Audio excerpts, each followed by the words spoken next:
Motherhood. 1 minute, you're mom of the year. I love you, Mommy. Then the next, not so much. From bath time to bullying, from potty training to puberty, parenting is full of challenges. But one thing is for certain, you are not alone. Welcome to Modern Mom Probs.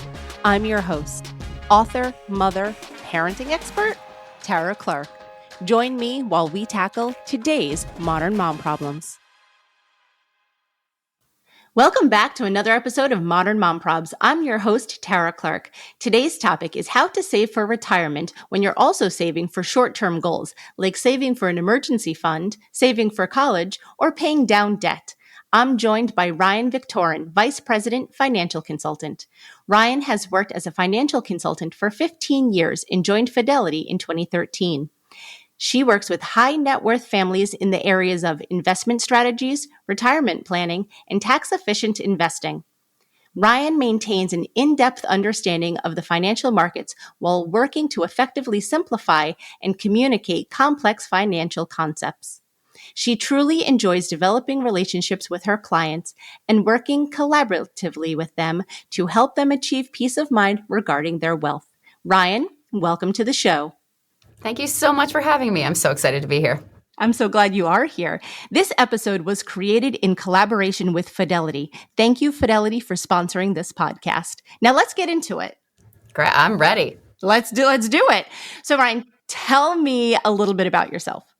Yeah, thank you. I mean, your description of me was wonderful, but in terms of context and really how I really help clients every single day is in the areas of comprehensive financial planning and wealth management. And as you can imagine, that means something totally different for every single family, every person, every couple that I work with. And really, I try to focus on the education aspect of it and to help people get organized, understand where they are, create, implement, and maintain their financial plans to ensure that they're on track for what they're hoping to accomplish.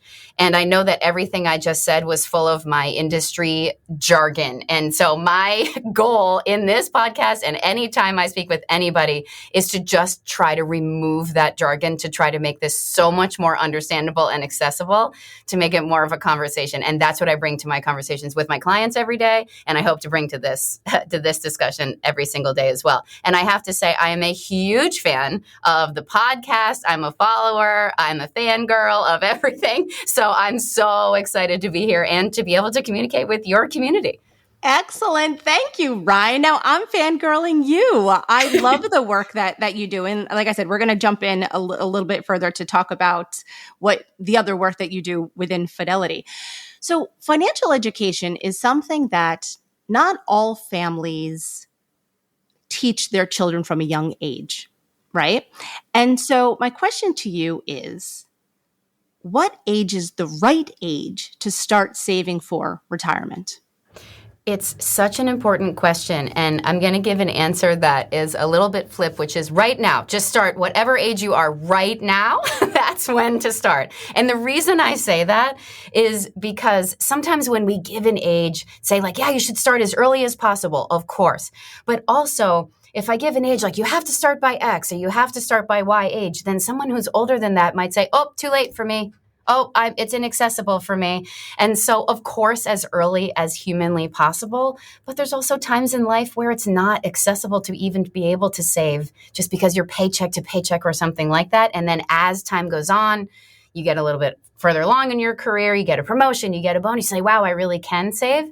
So it's save as early as you can, as much as you can, as opposed to a particular age. But having the discussion at a young age, asking questions or talking to your children about it, or even talking to your parents about it also makes a ton of sense. Because you're right, not everybody really does talk about money and talk about finances and how much they have or how much they make. And it's almost like a taboo topic, as we've talked about, especially for women. And men do this on the golf course, right? Women do, first of all, do it on the golf course. Go on the golf course and do it on the golf course. But I always encourage just talk about it. So it's important to dig into the discussion.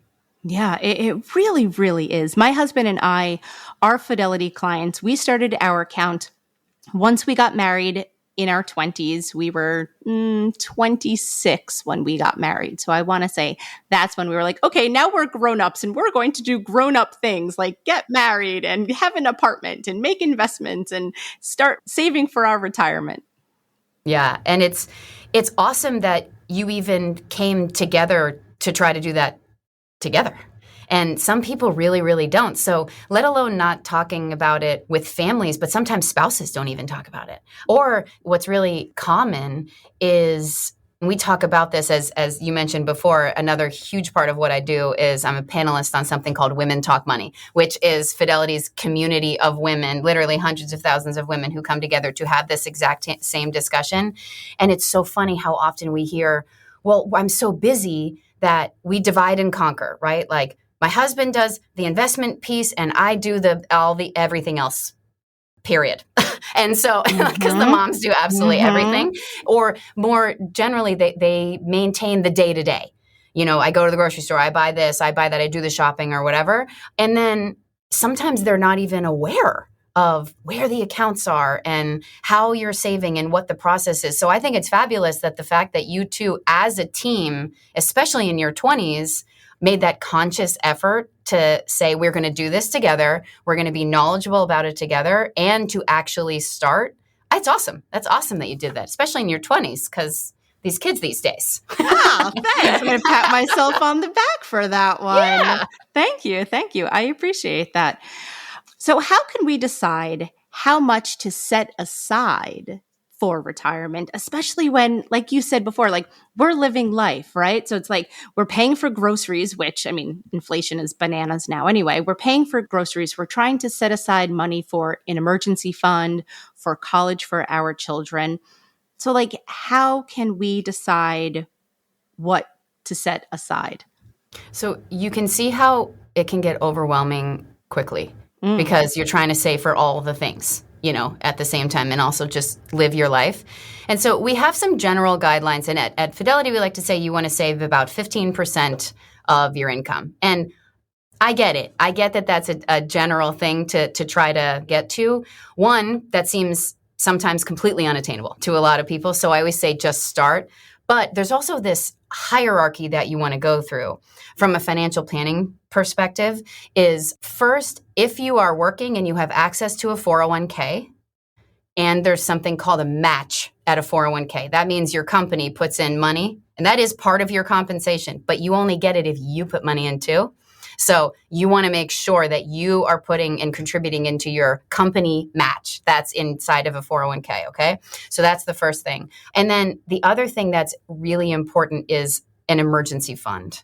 And that is and we're going to talk about, especially when times are a little rocky in the economy as well, you want to make sure there's an emergency fund to cover in the event that one or two of you, if you're both working, loses a job or, God forbid, both jobs, where you want to make sure that you can maintain your expenses and keep, moving forward and you don't have this panicky type of moment and you get a little bit of breathing room. Or even if you want to make a job change, sometimes we don't talk about the good version of a job change is, wow, I want to step away, or I've had this corporate job and I want to go be a content creator and I want to be on the social medias and I want to step away from this or launch a business, but I don't know if I have this padding behind me to actually do it.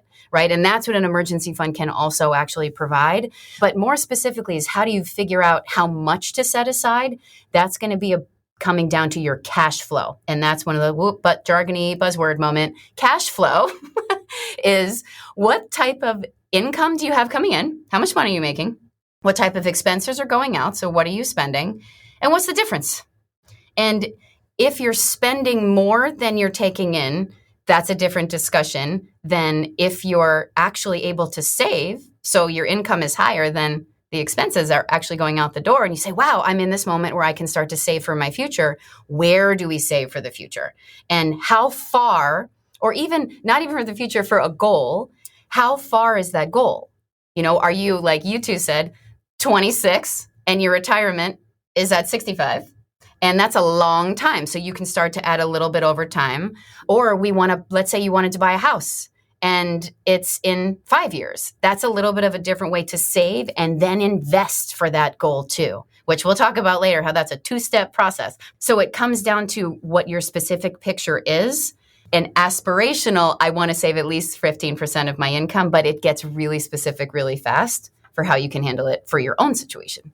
Wow, that's so insightful because I've never really thought of it like that. But I'm glad now that you're getting my wheels turning. Yeah. So like what are some of our options given this economy? I mentioned inflation. Who knows what's going to happen in the economy in the next 6 months to a year? So what are our options? Yeah, and I would say it's about the options, but it's also where should I focus my energy right at this moment, right? Is probably the way I would rephrase that, especially given where we are economically speaking, because sometimes people say I have to make a choice between retirement or between an emergency fund. I will say I never would want to say don't save for retirement, but if you don't have an emergency fund set up now, start one and try to get there. The reason I say that for where we are economically speaking is what tends to happen when we go through a recession, which we're not in quite yet. We don't know when it'll be, how long it'll be, how bad it will be at any given moment. Think of like March of 2020. Think of the financial crisis in 2008. Those were recessionary time periods where they can get really rocky. And one of the main sort of symptoms of those eras of what we call the business cycle are layoffs. And so that's how it can affect the average American or just any American really broadly. And like I said before, having that emergency fund just gives you that sleep at night factor of if, it's okay if I want to make a change, but what if that's not my choice to make a change for a job? And how do we make sure we have that cushion? So right at this moment, I would try to ensure that you're really working towards that emergency fund. And a common next question is, how much?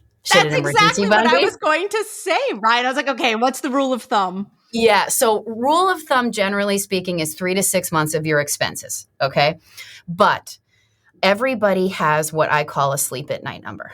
Okay. And I'll tell you, my husband, if we don't have a year, he's panicked all the time. So the head has to hit the pillow. But what I actually do notice for women as well, and this is just, I know it's broad, but sort of generally speaking, is we work so hard for our money. Men do too. But to get to any sort of success, we've really had to work hard for our money as women. And we are hesitant to let it go. And so some say, okay, I'm just going to keep it safe. I'm going to keep it in my emergency fund. And then the emergency fund gets too big. And we're not actually investing and having it grow. And we think that's protecting us, but it's actually actively working against us. And when we talk about closing that wealth gap, we got to invest, to make sure that we're not only making as much as these men, but when we do, we're growing it in a prudent sort of way. So we want to make sure we don't go too much on the emergency fund. But so you have to kind of pin down at least the 3 to 6 months. But where are you also comfortable where you say, I can breathe. My anxiety is lower, from that point of view. Yeah. That really got me thinking on so many different things. It sort of reminded me of my mother, who was always very concerned about her emergency fund, and then you want to make sure that she is in fact taken care of in retirement. And I'm pleased to say that she did just in fact retire. Yay! Good for you, mommy. And she's enjoying her time now, and she's hanging out with her friends, and she feels safe and secure in her decisions. But it took her a while to get to that point. And I want to talk a little bit more about financial literacy. I mentioned it in the beginning of our conversation. I mentioned it now with my mom. Many times women don't necessarily have access to financial literacy, maybe in the way that we could have or should have. So like, where do we turn if we aren't well versed in the financial world?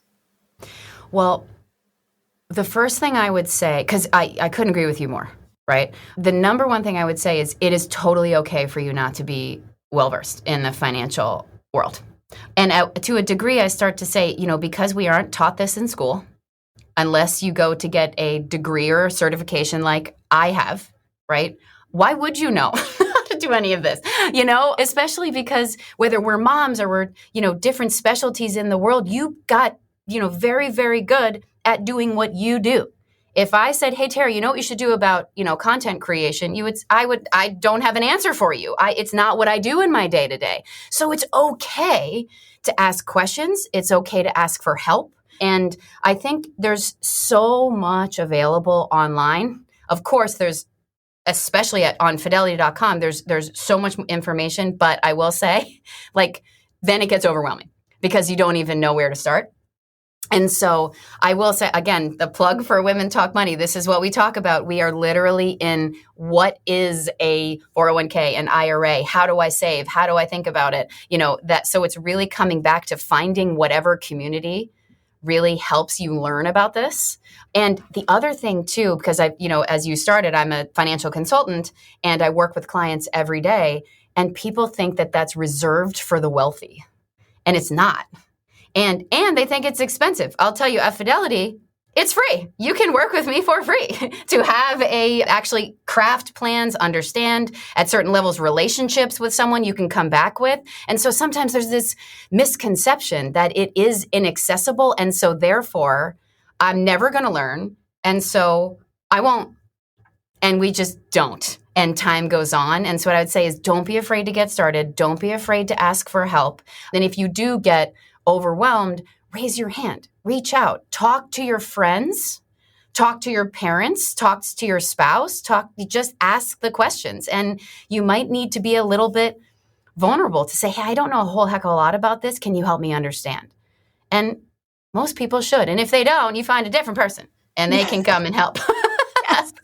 Find your people. I think that's Yes. the biggest part. Find your community. Because I know so often, traditionally, I was shy to ask about money or to ask about investment or retirement planning. And so I'm glad that we're having this conversation, and I'm glad that you're having the conversations that you do on a higher level at Fidelity, because I'm sure I'm not alone in feeling like that.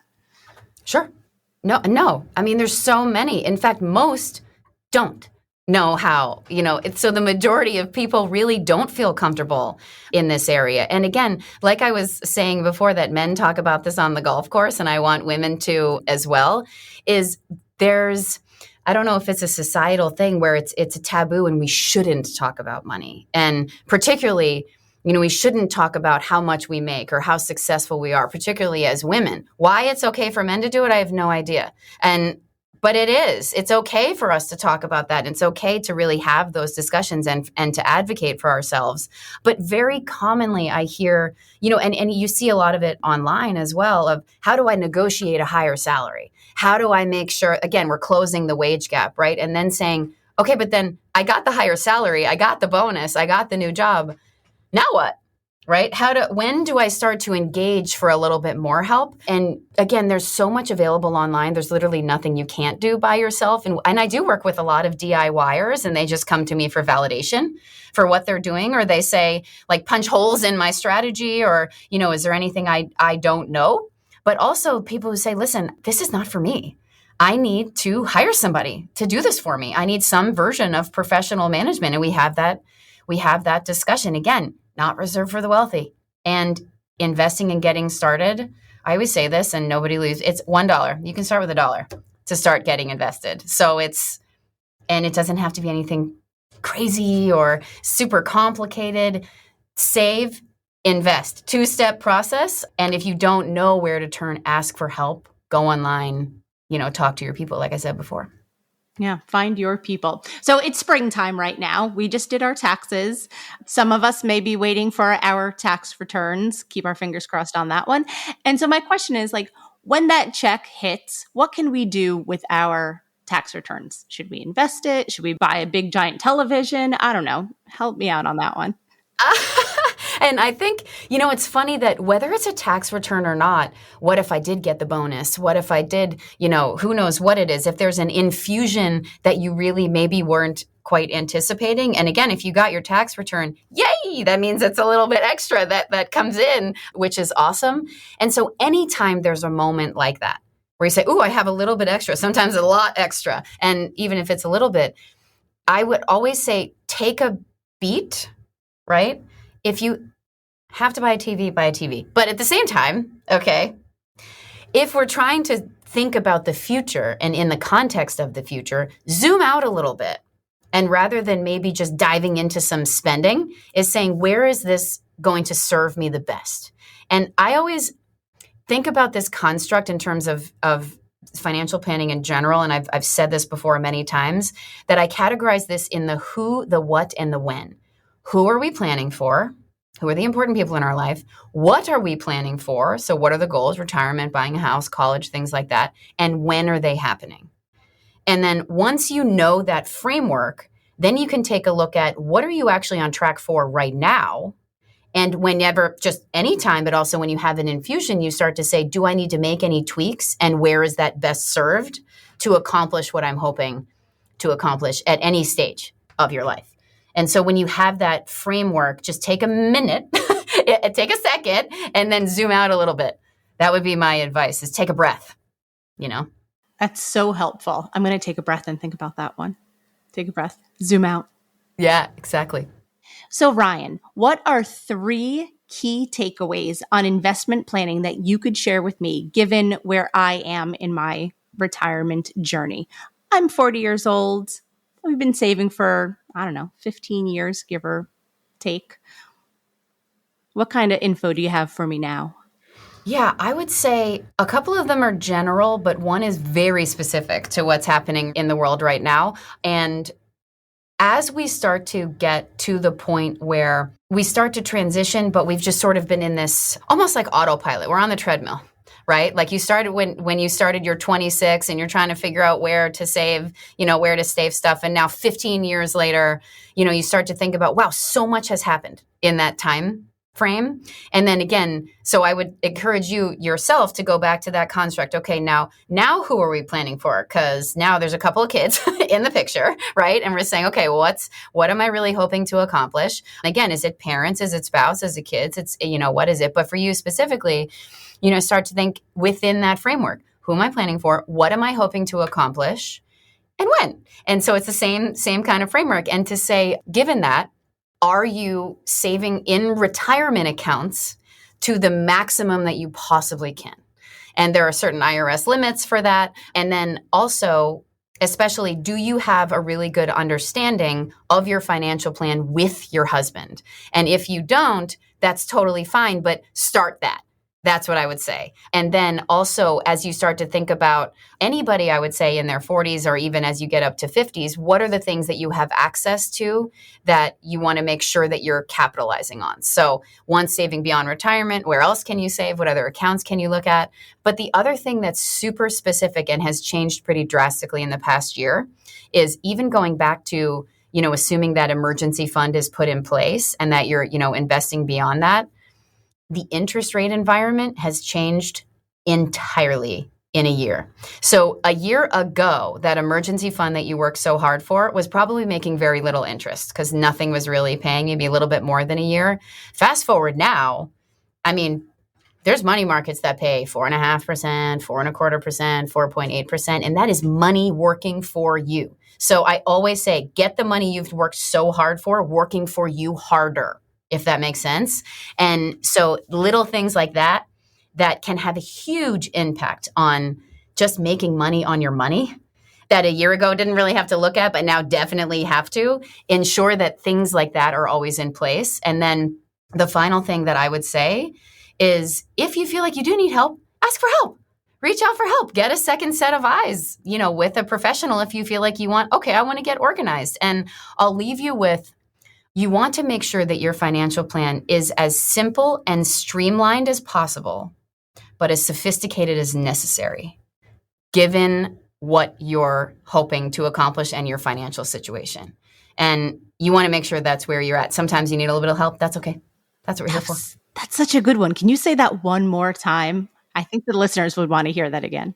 So you want to make sure your financial plan is as simple and streamlined as possible, but as sophisticated as necessary, given your situation.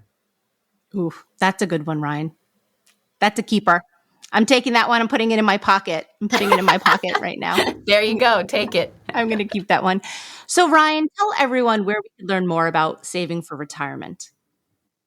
Yeah, great question. So you can definitely go online and go to fidelity.com/planning effect.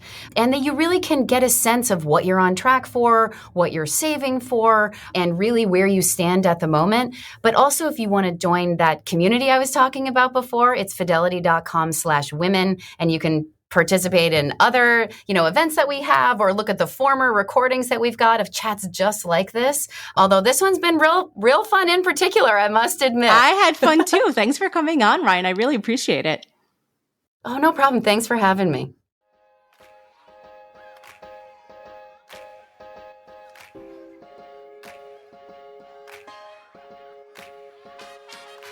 Thanks for listening to today's episode of Modern Mom Probs. I hope you enjoyed our deep dive in today's problem with me, your host, Tara Clark. Join me next time when I'll be interviewing another great guest and tackling another modern mom problem. If you enjoyed today's episode, please leave us a review and a rating. As always, you could head over to Modern Mom Probs on Instagram and give me a follow. Or check out my book, Modern Mom Probs, A Survival Guide for 21st Century Mothers, available online wherever books are sold. Well, that's it for today. See you next time, folks.